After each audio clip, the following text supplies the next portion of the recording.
Êtes-vous prêt à découvrir le secret qui pourrait changer le destin de vos enfants? Imaginez si, au lieu de simplement les préparer aux défis de demain, vous pouviez les doter de valeurs si puissantes qu'ils deviendraient de véritables leaders, capables de briller dans n'importe quelle situation. Dans un monde plein de distractions et d'incertitudes, c'est la clé secrète que de nombreux parents ne connaissent pas encore. Dans cette vidéo, nous vous dévoilerons 5 valeurs essentielles qui, si elles sont enseignées dès l'enfance, donneront à vos enfants la force dont ils ont besoin pour affronter toute adversité. Inspirés par la sagesse intemporelle du stoïcisme et les enseignements de géants comme Sénèque, Marc Aurèle et Épictète, ces principes façonneront non seulement leur caractère, mais les prépareront également à conquérir un monde de plus en plus complexe. Préparez-vous pour un voyage qui pourrait transformer leur vie et la vôtre. Commençons.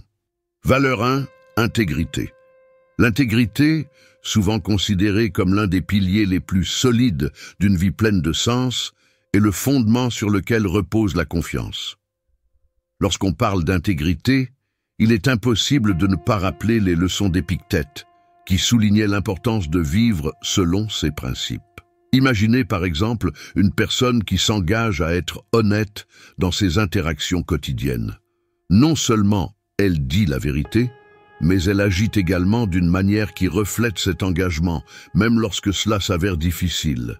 Cette cohérence entre les paroles et les actions est ce qui définit une personne intègre. Lorsque vous êtes intègre, les gens autour de vous commencent à le remarquer. Ils ont l'impression qu'ils peuvent vous faire confiance, que vos mots ont du poids et du sens. Il est intéressant de penser à Marc Aurèle, qui dans ses méditations se rappelait souvent la nécessité d'être fidèle à lui-même et aux autres. Un bon exercice pratique pourrait être le suivant. Avant de prendre une décision, demandez-vous si ce choix est conforme à vos valeurs. Si la réponse est non, il est peut-être temps de réévaluer votre trajectoire.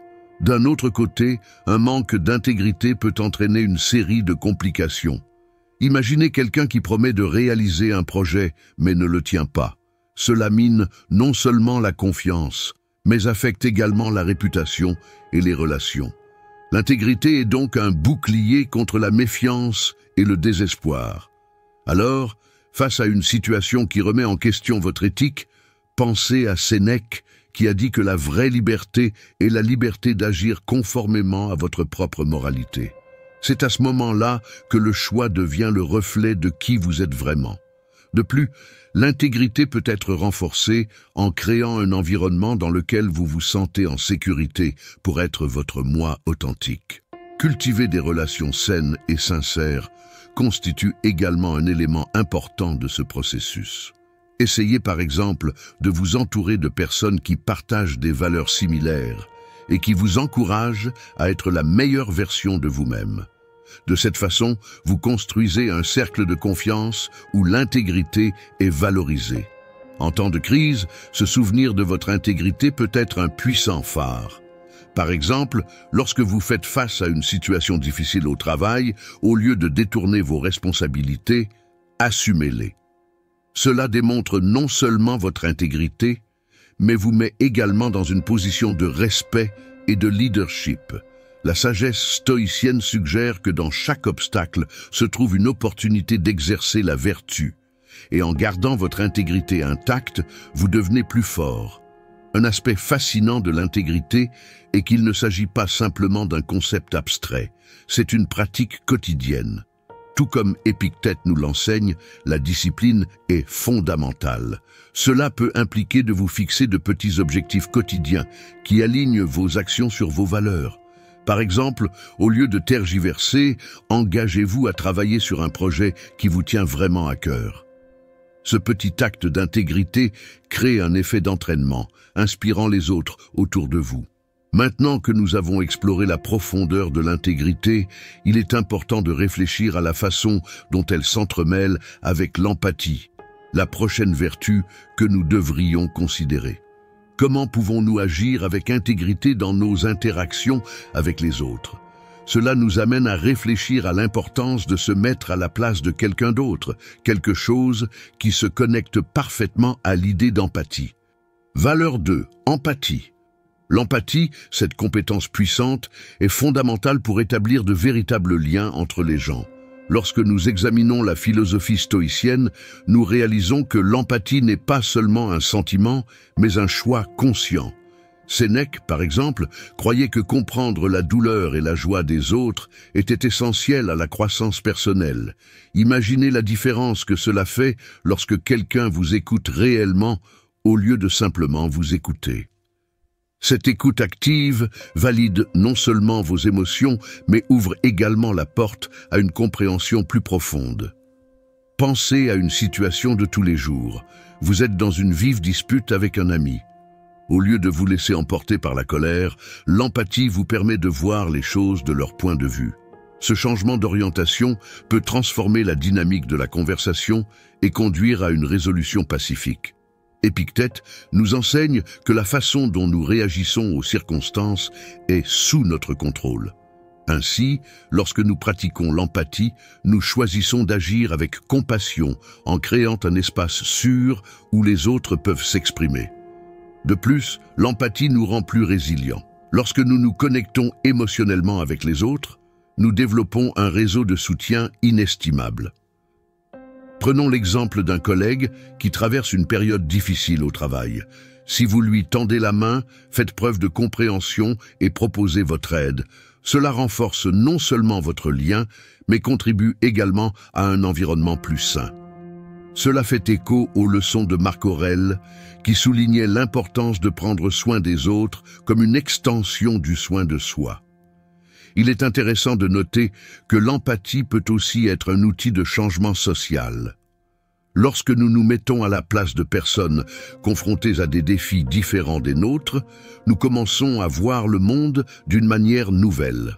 Cela nous motive à agir en faveur de causes qui comptent vraiment.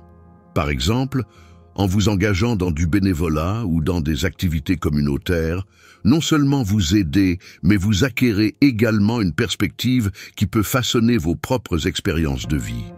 D'un autre côté, le manque d'empathie peut créer des divisions et des conflits. En ignorant les émotions des autres, nous risquons de déshumaniser les situations et les personnes. Une approche stoïque nous rappelle que tout le monde a été confronté à des difficultés, même si elles ne sont pas visibles. Rappelez-vous ce que Sénèque disait à propos de l'impact des paroles et des actes. Ils ont le pouvoir de construire ou de détruire. Ainsi, en choisissant de faire preuve d'empathie, vous vous positionnez comme agent de changement dans votre environnement. Pratiquer l'empathie implique également de prendre soin de soi. Lorsque nous nous comprenons mieux, nous sommes capables de comprendre et d'accepter les sentiments des autres. Considérez l'importance de réserver du temps pour l'auto-réflexion. Cela peut être fait par la méditation ou par l'écriture dans un journal, vous permettant de traiter vos propres émotions avant de vous connecter avec les autres.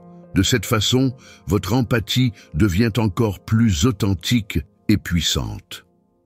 En explorant l'empathie, nous commençons à comprendre son lien intrinsèque avec la résilience, le prochain sujet que nous aborderons. Comment pouvons-nous utiliser l'empathie pour renforcer non seulement nos relations, mais aussi notre capacité à faire face aux défis de la vie? Cette interconnexion entre émotion et résilience est une question intrigante qui nous mènera à des réflexions plus approfondies. Valeur 3. Résilience. La résilience est une qualité admirable qui permet aux gens d'affronter l'adversité avec courage et détermination. Au cœur du stoïcisme, nous trouvons l'idée que les difficultés sont inévitables, mais que la manière dont nous y réagissons est sous notre contrôle. Épictète, par exemple, nous enseigne que les circonstances ne déterminent pas notre bonheur. Ce sont nos réponses qui comptent vraiment. Imaginez quelqu'un qui perd son emploi de manière inattendue. Au lieu de se laisser abattre, cette personne profite de la situation comme d'une opportunité pour réévaluer ses objectifs et explorer de nouvelles directions. Cette approche est l'essence même de la résilience. Pour cultiver la résilience, il est essentiel d'adopter un état d'esprit de croissance. Cela signifie considérer les défis comme des opportunités d'apprentissage plutôt que comme des obstacles insurmontables. Un bon exemple est celui du célèbre auteur et conférencier Brené Brown, qui parle de l'importance d'accepter la vulnérabilité. Lorsque vous acceptez la possibilité d'un échec, vous vous ouvrez à un monde de possibilités et d'innovation. Marc Aurèle, dans ses méditations, réfléchissait souvent sur l'impermanence des choses, nous rappelant que tout dans la vie est transitoire. Cette perspective nous aide à affronter les difficultés avec un esprit plus léger. En outre, la résilience se manifeste également dans notre capacité à nous remettre des échecs. Lorsque quelque chose ne se passe pas comme prévu, au lieu de vous blâmer ou de vous sentir vaincu, que diriez-vous d'analyser ce qui n'a pas fonctionné? Cela peut être un outil puissant de croissance personnelle. Sénèque disait que l'échec est simplement une opportunité de recommencer plus intelligemment. Par conséquent, en effectuant une auto-évaluation, vous pouvez identifier les domaines à améliorer et élaborer un plan pour aller de l'avant. Le soutien social joue un rôle fondamental dans le renforcement de la résilience. Des relations saines et solidaires nous aident à faire face aux défis de la vie.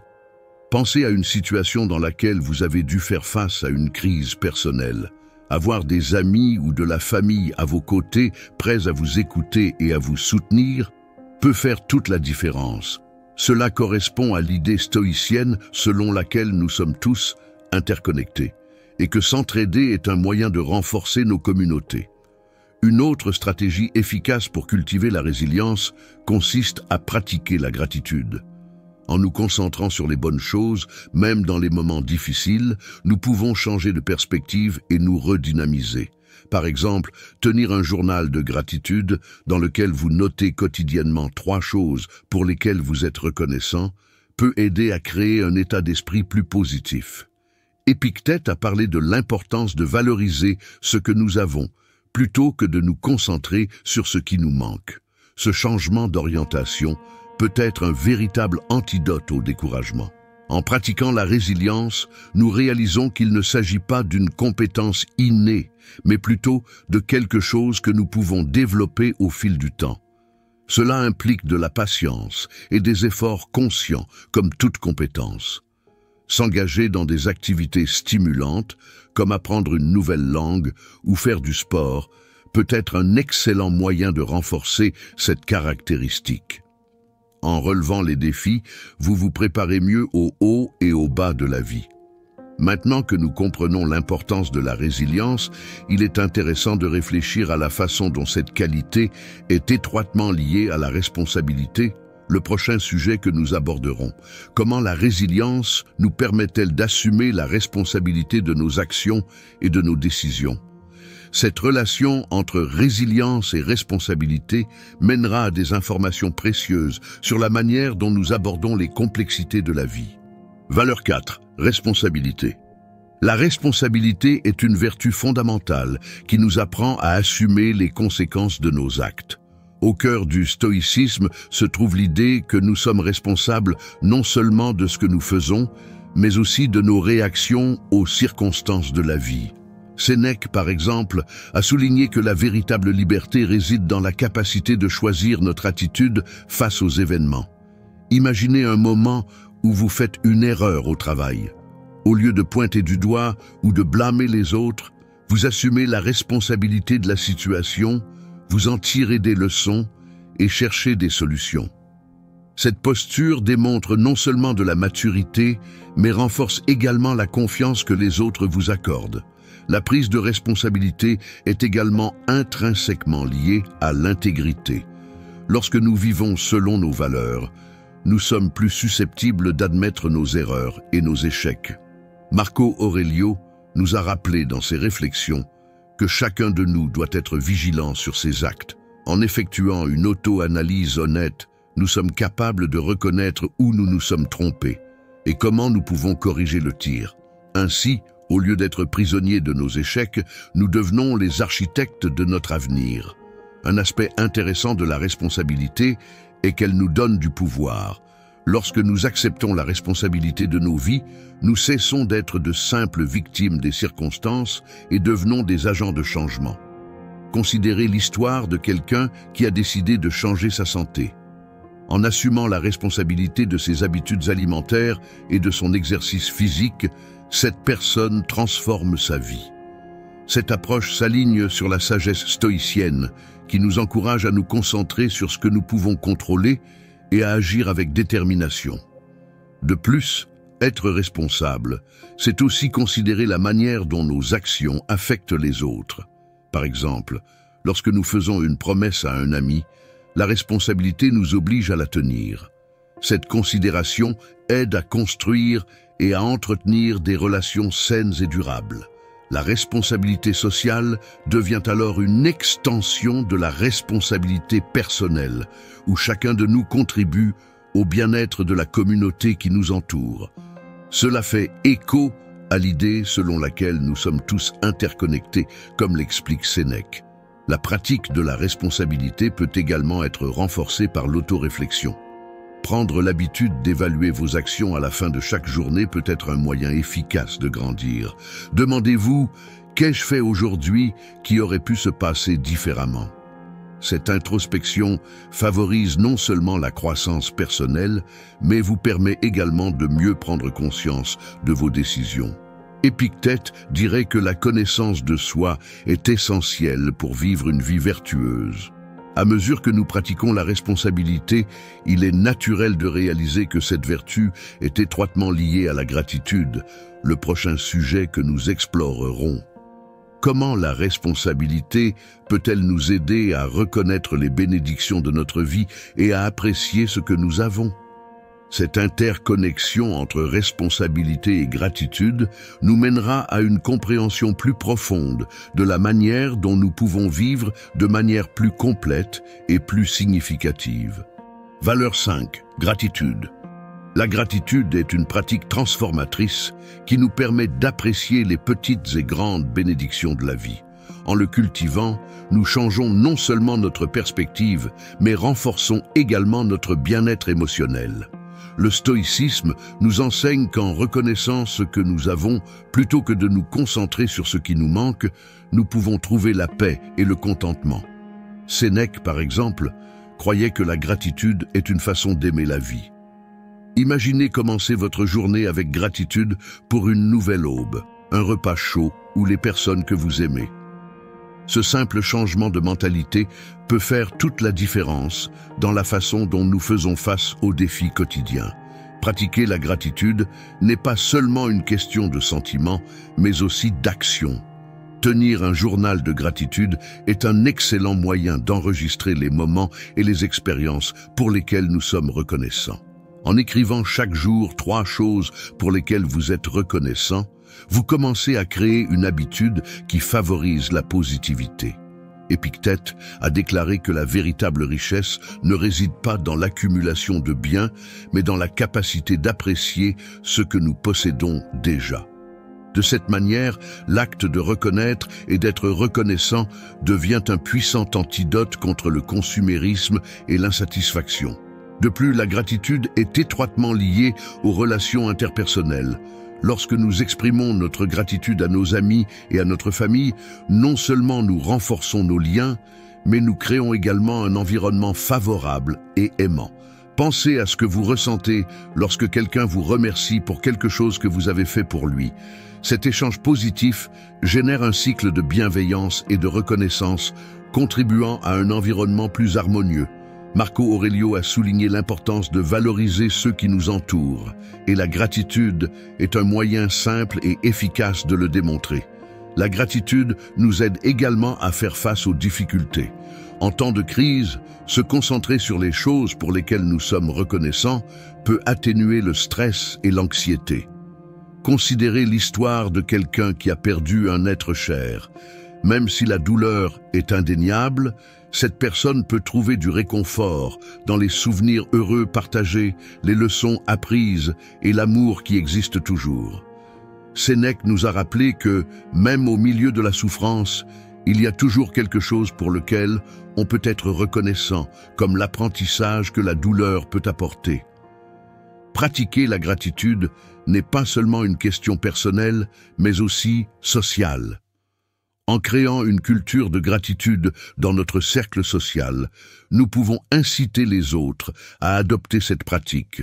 Cela peut se produire par de simples actes de reconnaissance, comme envoyer un message de remerciement ou féliciter quelqu'un pour ses réalisations. La gratitude devient un catalyseur de liens significatifs et un moyen d'élever l'esprit communautaire, s'alignant sur l'idée stoïcienne d'interdépendance. Enfin, en explorant la gratitude, nous réalisons qu'elle est étroitement liée à l'empathie, à la résilience et à la responsabilité. À mesure que nous reconnaissons les contributions des autres et les bénédictions de notre vie, nous sommes amenés à agir de manière plus consciente et plus compatissante. Et à mesure que nous abordons le sujet suivant, l'interconnexion entre gratitude et empathie devient un aspect fascinant à explorer. Comment la pratique de la gratitude peut-elle approfondir notre capacité à comprendre et à nous connecter avec les autres? Conclusion. Maintenant que vous avez en main les 5 valeurs essentielles qui peuvent préparer vos enfants à un avenir radieux, il est temps d'agir. Réfléchissez à la manière dont vous pouvez intégrer ces principes dans votre routine familiale. Des conversations significatives aux petites actions quotidiennes. En faisant l'expérience de l'intégrité et de la responsabilité, vous enseignerez non seulement, mais créerez également un héritage durable. Si vous êtes arrivé jusqu'ici, écrivez « Enfant fort » dans les commentaires pour montrer que vous êtes un gagnant qui a terminé la vidéo. N'oubliez pas d'aimer, de vous abonner et d'activer les notifications pour plus de contenu comme celui-ci. Partagez cette vidéo avec ceux qui pourraient la trouver utile. Gros bisous et à la prochaine fois.